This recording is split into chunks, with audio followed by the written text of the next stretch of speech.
बिहार में आपको युवा दिखेंगे ही नहीं। बिहार में आपको सिर्फ महिलाएं, बच्चे और बूढ़े बुजुर्ग दिखेंगे। पलायन एक ऐसा रोग है जो पूरे बिहार को लगा हुआ है। इससे कोई अछूता नहीं है। इसको आंकड़ों से नहीं देखा जा सकता है। आप में से कई साथी कहेंगे कि नहीं भैया, हमारा बच्चा तो बाहर नौकरी करने के लिए गया है, हमारा बच्चा तो बाहर रोजगार करने के लिए गया है। अगर 100 लोग बिहार से बाहर गए हैं तो 99% लोग किसी न किसी तरह के मजदूरी के कारण से बाहर गए। कैसे बदलेगा ये व्यवस्था? नमस्कार, बिहार की बात विवेक के साथ में आपका फिर से स्वागत है। आज हम लोग एक बहुत ही महत्वपूर्ण और गंभीर समस्या के बारे में बात करने वाले हैं, पलायन।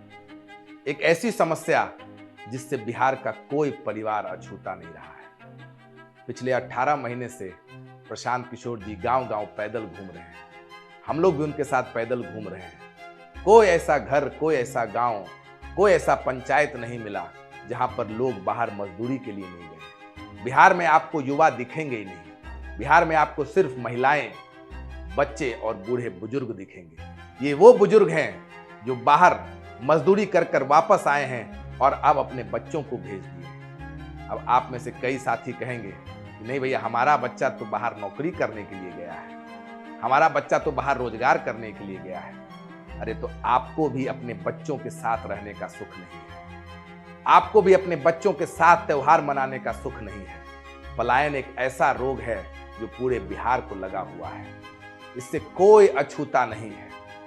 इसको आंकड़ों से नहीं देखा जा सकता है। आपकी और हमारी याददाश्त बहुत कमजोर है। 2-3 साल पहले अभी कोरोना हुआ था। बोरा में भर भर के, बस में भर भर के, ट्रक में भर भर के तमिलनाडु से, महाराष्ट्र से, गुजरात से, हर राज्य से बिहार वापस लोग आ रहे थे। अगर बस में जगह नहीं मिल रही थी तो ट्रेन में आ रहे थे। ट्रेन में जगह नहीं मिल रही थी तो लोग पैदल चल दिए, साइकिल से चल दिए। इस सब बात को हम और आप कैसे भूल गए हैं? ये बात भूलने वाली बात नहीं है। ये बहुत बड़ी समस्या है। बेरोजगारी और पलायन बिहार में सबसे बड़ा मुद्दा है। इसके लिए आपको बिहार के गांव में जाने की ज़रूरत नहीं है। वो तो आप दिल्ली में बैठकर भी बात कर सकते हैं। लेकिन जब गांव में आप जाते हैं तो आपको इन समस्याओं की विकरालता का, इसके सामाजिक आर्थिक पहलुओं की समझ बनती है। ये ऐसी समस्या है जिससे समाज का कोई वर्ग अछूता नहीं है। अगर आप गरीब घर के हैं तो आपके बच्चे मजदूरी करने के लिए बाहर जा रहे हैं।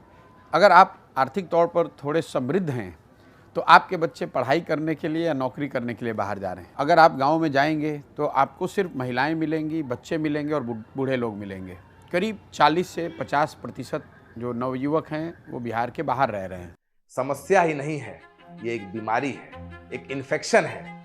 अगर हमारे और आपके शरीर में बुखार हो जाता है तो बुखार समस्या नहीं है। बुखार तो बताता है कि भैया शरीर में कोई इन्फेक्शन है। उसी तरीके से पलायन एक इन्फेक्शन का प्रतीक है। ये कैसा इन्फेक्शन है? ये इन्फेक्शन इस बात का प्रतीक है कि भैया जानना पड़ेगा कि बिहार से लोग बाहर जा क्यों रहे हैं। बिहार से लोग बाहर 3 ही कारण से जा रहे हैं। बिहार में ना अच्छे पढ़ाई की व्यवस्था है, बिहार में ना अच्छे रोजगार की व्यवस्था है और न बिहार में पूंजी की व्यवस्था है। इस कारण से लोग बाहर जा रहे हैं। तो अभी सुधरेगा कैसे? ये सुधर तो जाएगा, लेकिन उसके पहले इसकी विकरालता को समझिए। इसकी विकरालता को समझने के लिए आपको गांव में जाने की जरूरत है। एक दिन गांव में जाएंगे आपको समझ में आ जाएगा। लेकिन तब भी आपको एक आंकड़ा दिए जाते हैं। बिहार में हर दूसरे घर से कोई न कोई बाहर गया है।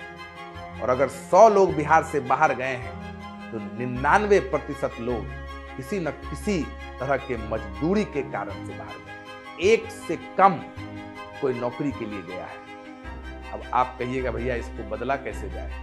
इसको बदलने के 3 रास्ते जो प्रशांत जी गांव-गांव जाकर बता रहे हैं कि अगर हर प्रखंड स्तर पे अगर अच्छे विद्यालय की सुविधा हो तो बच्चों को अच्छी शिक्षा मिलेगी। अगर बिहार में हर युवा जो बाहर रोजगार के लिए गया है या जो पढ़ लिख कर बेरोजगार बैठा है, उसको 12 से 15 हजार की नौकरी अगर यहीं बिहार में मिले तो ये पलायन की समस्या कम होगी। और तीसरा, अगर बिहार में पूंजी की उपलब्धता हो, सिर्फ फैक्ट्री खुलने से रोजगार नहीं होगा। 1 फैक्ट्री खुल जाएगा, 5 फैक्ट्री खुल जाएगा, उससे क्या होगा?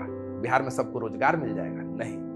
बिहार में हर प्रखंड स्तर पे, हर पंचायत में पूंजी की उपलब्धता होगी तो हम और आप स्वरोजगार करेंगे, तब जाकर ये व्यवस्था बदलेगी। इस व्यवस्था को बदलने में हम और आपको कंधा लगाना पड़ेगा। कैसे बदलेगा ये व्यवस्था? ये व्यवस्था तब बदलेगा जब हम और आप पढ़ाई के लिए वोट देंगे, हम और आप रोजगार के लिए वोट देंगे, हम और आप उस नेता के लिए वोट देंगे जो पूंजी की उपलब्धता कराए। अभी हम और आप क्या कर रहे हैं? अपने जात का नेता देखा, वोट दे दिया।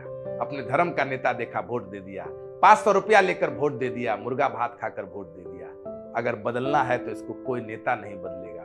अगर बदलना है तो फैसला आपके हाथ में है, आप इसको बदल सकते हैं।